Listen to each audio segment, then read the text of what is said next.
Good evening. I'd like to call this week's or this month's King's Board of Education work session to order. Mr. Morrow, could you please call the roll? Ms. Phillips, Ms. Groff, Here. Ms. Cowan, Here. Mr. Skrull, Here. Mr. Belfrom. Here. I'd like to note that Mrs. Phillips is out this evening. Could you please join me in the Pledge of Allegiance? Pledge allegiance to the flag of the United States of America and to the republic for which it stands, one nation, under God, indivisible, with liberty and justice for all. I have a motion to approve this evening's agenda. I'll make that motion. I'll second the motion. Tomorrow. Ms. Cowan, Yes. Mr. Skrull, Yes. Ms. Groff, Yes. Mr. Belfrom. Yes. First item on our agenda tonight is executive session. We'll enter into executive session to consider the appointment, employment, dismissal, discipline, promotion, demotion, or compensation of a public employee or official, or to conference with the board's attorney to discuss matters which are the subject of pending or imminent court action. May I have a motion to enter into executive session this evening? I'll make that motion. I will second the motion. Mr. Morrow? Ms. Groff, Yes. Mr. Belfrom, Yes. Ms. Cowan, Yes. Mr. Skrull. Yes. I will now enter into executive session and return shortly.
We're now returning from executive session. Thank you all for your patience. Next on the agenda, reports and presentations. Seeing that we have none, we will proceed to discussion items for the treasurer, Mr. Morrow. Thank you. Items 1 and 2 are just the normal monthly minutes. I asked the board to take a look at those prior to approval next week and let me know if you see any issues. Number 3, tax rate resolution. So if you remember back in January, I reported out on the school district's need to continuing to collect in our property taxes. I met with the county. They're in agreement that we do in fact need all the levies. And those are operating, debt, and also permanent improvement. So this is just the board formally approving that the tax commission or budget commission agrees. Number 4 is underground storage tank fund. At one point in King's history, we had underground storage tanks. Mr. Lucky, I'm assuming fuel in those tanks. The last one was removed in 2010. So our auditors recommended that we move the $11,000 out of that fund and just into the general fund since it's been so long and there's been no issues, just to kind of clean up our books a little bit.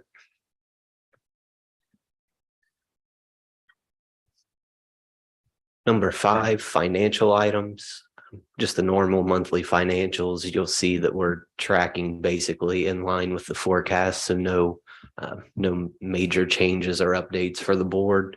And then I'm working and work monthly on the forecast for the next 5 years, and that essentially looks unchanged as well. So no real huge surprises in the finance world.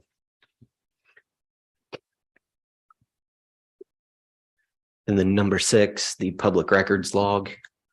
We have one outstanding item, and the rest are caught up, and Mr. Freeman's helping me out with that one. So we'll get that sent out as soon as possible.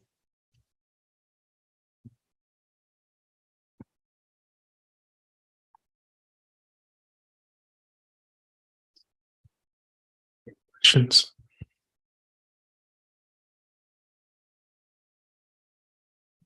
All right, moving on.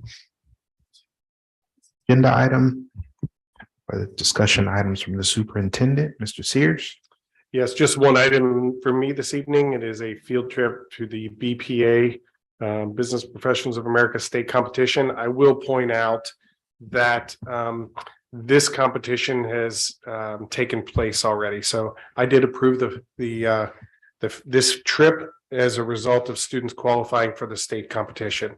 And so our students did participate, performed extremely well. Cassandra Barnes, Kelly Shields, and Reggie Hultree took a number of students there, but this is just, I wanted to point out the date on this. So we need formal board approval, but due to the timing and our kids are qualifying, we did approve the trip internally. So. Is there a national trip now that's gonna need to be approved? A good question. I have not seen that request yet, but I believe so. Yes. That's great.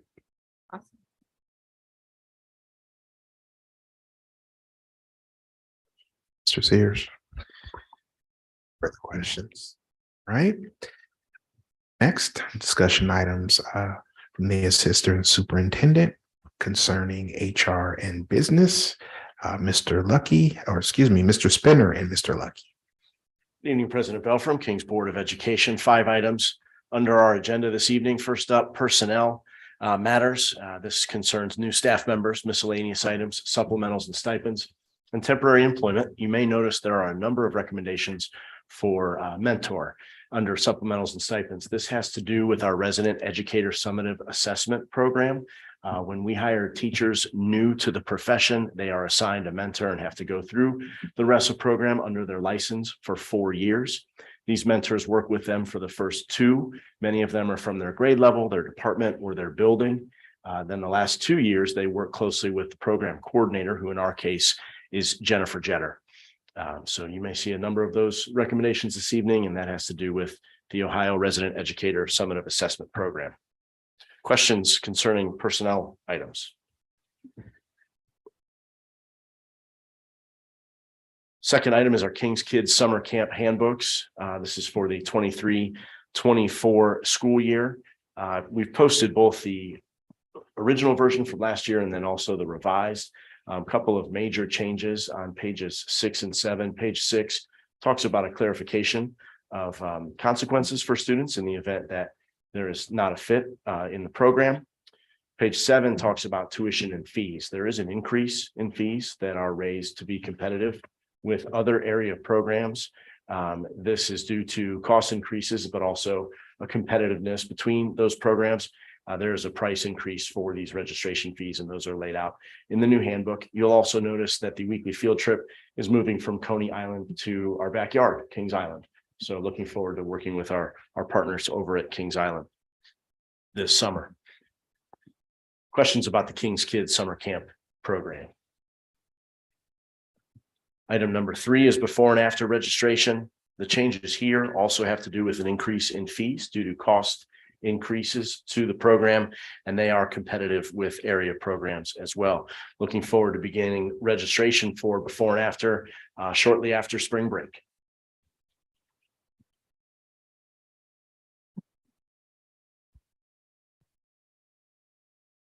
Questions for Mr. Spinner concerning the first 3 items?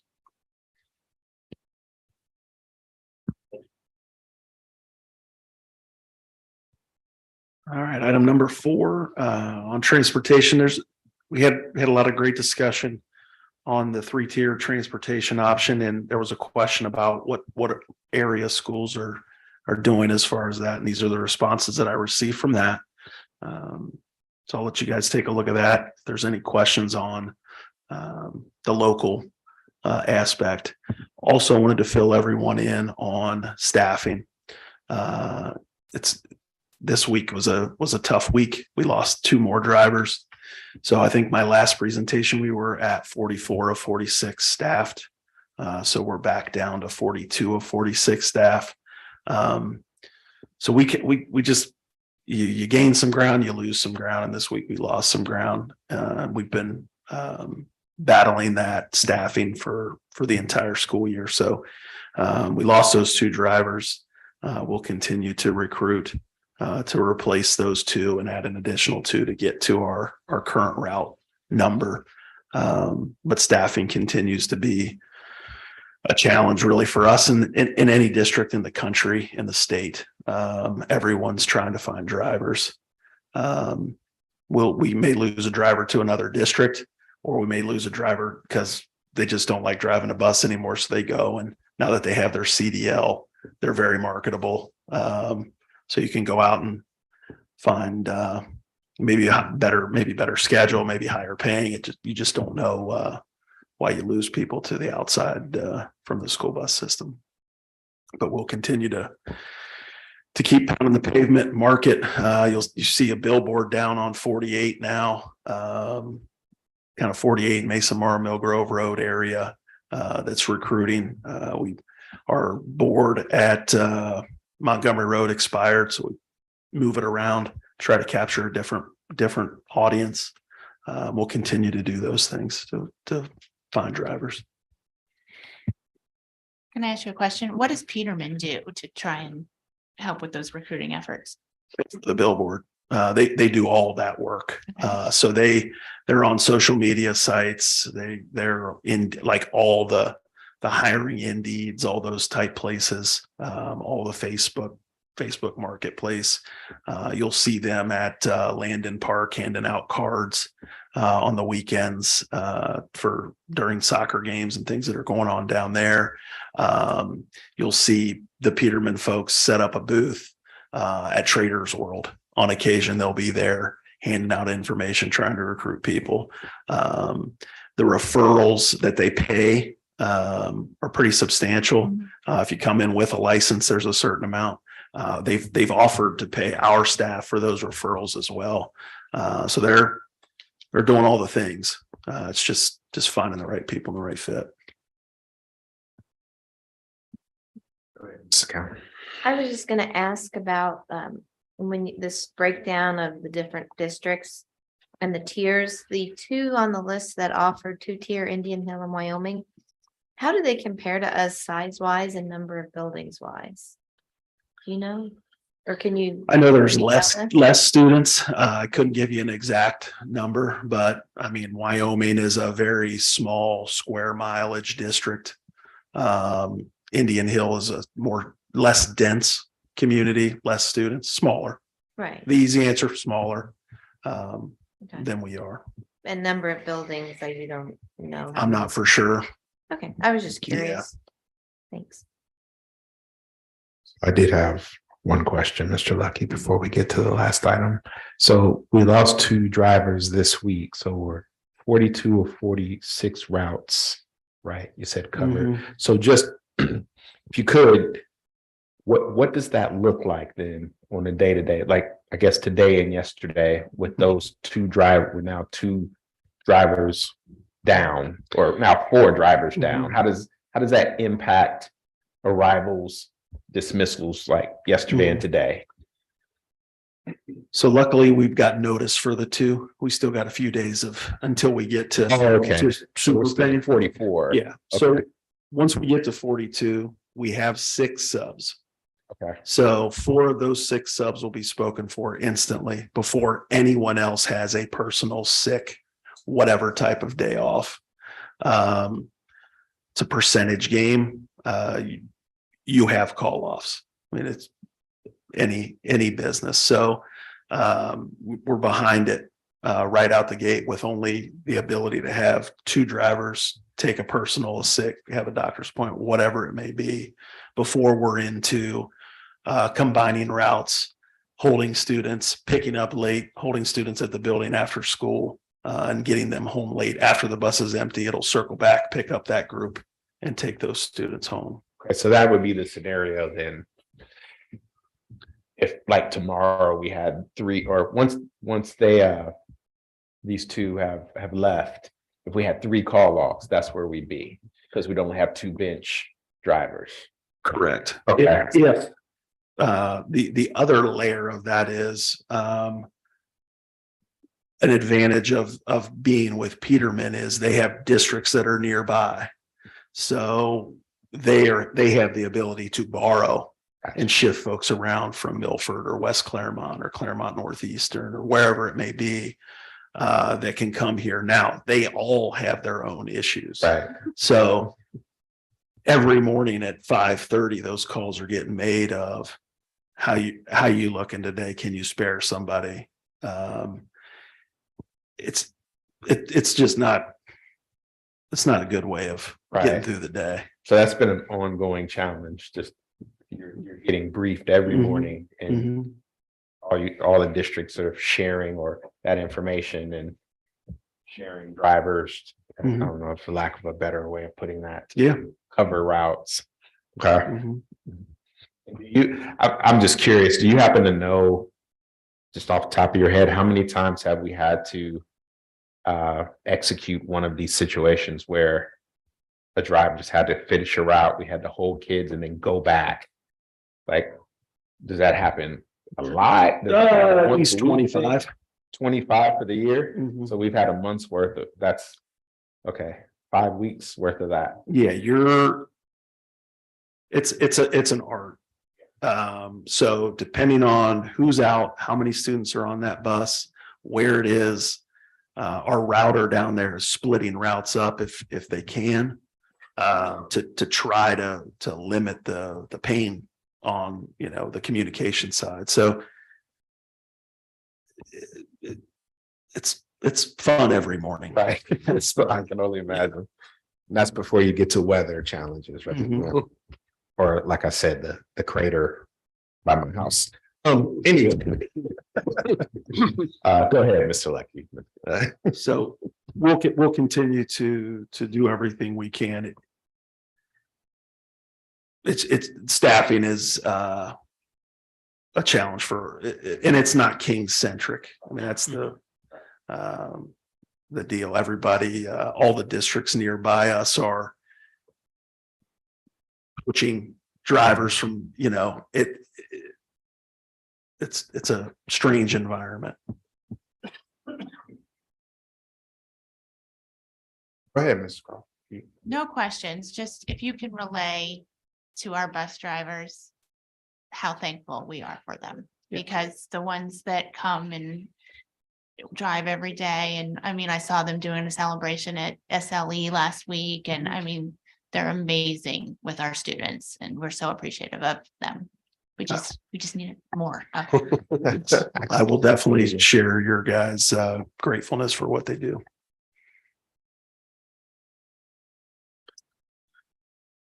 Then I'll take the last one. Well, yeah. I'll tee it up a little bit here and then we can go, but the last topic for this section is enrollment and capacity. And so just to set the stage a little bit on this, over the last few weeks, we have been conducting, Mr. Morrow, myself, along with some of our Board of Education and central office staff, have been conducting community meetings, asking the community for feedback on future direction, where we go as far as long-term financial stability, facilities, and some state funding advocacy. So the feedback's been tremendous. It's been extremely informative, and we're kind of starting to synthesize some of that feedback as we go. Throughout the fall, in many conversations that we had, and in the feedback that we've recently received, there's a consistent theme of trying to get a better understanding of our facilities. We hear routinely we're out of space. The feedback that we've received recently, and a lot of it says we're out of space in buildings, we're out of space in buildings. We've also identified that we're continuing to grow. Our enrollment, as we've outlined, is continuing to increase. And we're seeing there's a distinct difference between the number of students during kindergarten through sixth grade, as compared to the number of students that are in 7th through 12. So we're anticipating that enrollment to continue to grow. So what we are needing at this point, and is something that we want, it's a proposal for our Board of Education for us to analyze and look at, is to conduct a demographic and capacity and enrollment study for our district. We believe we need more accurate, timely, updated information that will enable us to really analyze the capacities of our building, analyze the future enrollment growth for a number of reasons. But we believe that the timing is right for us to start to analyze some of that, because we hear that and we see it each day. Our facilities we're struggling for some space issues in a number of places, and we want to begin to look to tackle that. So what we have in front of you is a proposal from a company called Cropper GIS. It's a company that's recommended to us that has been utilized through many school districts in Southwest Ohio. They are located in Ohio, so they're close by, but they do this work professionally. And so what they will do is they will spend time within our school district, not only analyzing schematics. I think in past studies that were done, just the schematics of our district were analyzed. This group will actually come on site. They will spend time in our buildings. They will work with our principals, walk the halls to see how our spaces are used each and every day. They'll also analyze the demographic information throughout our school district on current developments, future developments, et cetera, and it will provide us information that will identify their recommendation on are we below, above, or at capacity in buildings for where we are. So we believe that this is an opportunity for us. We've looked at a number of different organizations, a number of different groups. We feel like this company gives us the ability to, by being on site, by being here, spending time with us, seeing how we are using space, so that we can then really truly analyze and use the data to drive any potential future work that we have. So I'll stop there and fill in the blanks, Mr. Lucky or Mr. Morrow. Just to give you just some thoughts. So we meet pretty regularly with the municipalities on, what permits may be pulled or what's going on. And development is a tough thing to put your finger on timing. So I probably talked to the group here about the apartment complex on Mesa Morrow Mill Grove on our side of the bike trail 3 years ago is probably when it first came in our direction of, hey, this they're gonna start some work down here. So they did some front end development work. We recently heard that, hey, that's getting closer to starting. We've also heard there's a development.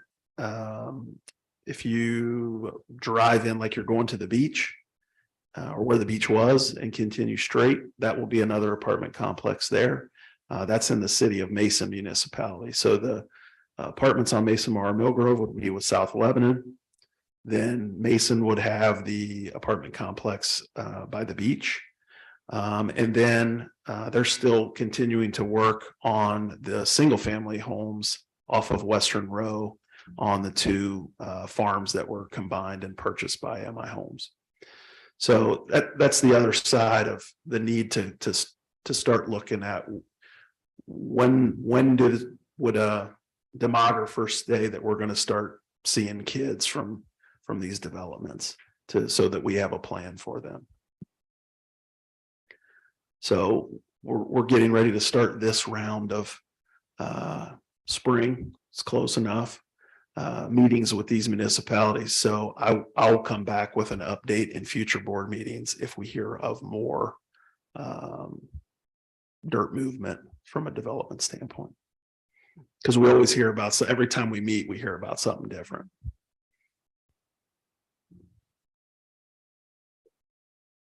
That would be awesome. So, do we have, just out of curiosity, do we have the district map available online? That is one of the things I don't know about you all, but I get asked that on a regular basis. There's areas, the parts that we have up towards Bunnell Road. I have people who will argue with me that the Kings Mill corridor down to 741, that is not Kings. And they'll say, no, it's Mason and it's Mason City. But to your point, Mr. Lecky, it's in Kings local schools. And they argue with me that, the apartments, now the condo apartments there behind like the recent developments like the Panera and Starbucks, that those students don't go to Kings. And I look at the district map. So you can see that these parts are actually within our district. And I know you talk about that all the time, how much of it is actually farmland, and yeah, we don't know when those folks will sell and pick up and move to Florida or whatever they may go. So we really don't know, what's going to coming down the pipe. But I'll look and see if it is there. If it is there, we'll get it in a more visible location. And if it's not there, we'll make sure to get it. Thank you. I appreciate it. Absolutely. Good idea. And the Boca thing was just a joke. Florida thing, I hope I didn't offend anybody with that. Any other questions on the enrollment? Just for clarification on budgeting, so the cost of this will come out of the general operating funds, but if we carry forward with any of the recommendations, those would likely be PI funds. Would that be correct? One clarification, I was able to work with our auditors and get it approved to come out of permanent improvement funds. So Oh, this okay. actually doesn't affect our operating money whatsoever.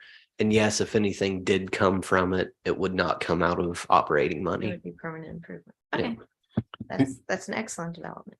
The only thing I will add is that this will be on the board agenda next week for approval. This process does not commit us to anything. This is just strictly giving us information that we can utilize. But it is not committing the board or the district to any future facility plan or anything like that. It's strictly informational at this point.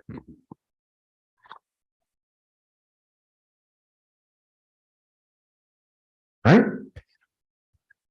Next agenda item, looks like Mrs. Martin and Mr. Freeman, you have nothing for this evening. All right, next would be items presented by the board. Do we have anything to present this evening? With that, may I have a motion to adjourn this evening's work session? I will make that motion. I will second the motion. Ms. Cowan, Yes. Mr. Skrull, Yes. Ms. Groff, Yes. Mr. Belfrom. Yes. Have a good evening, everyone.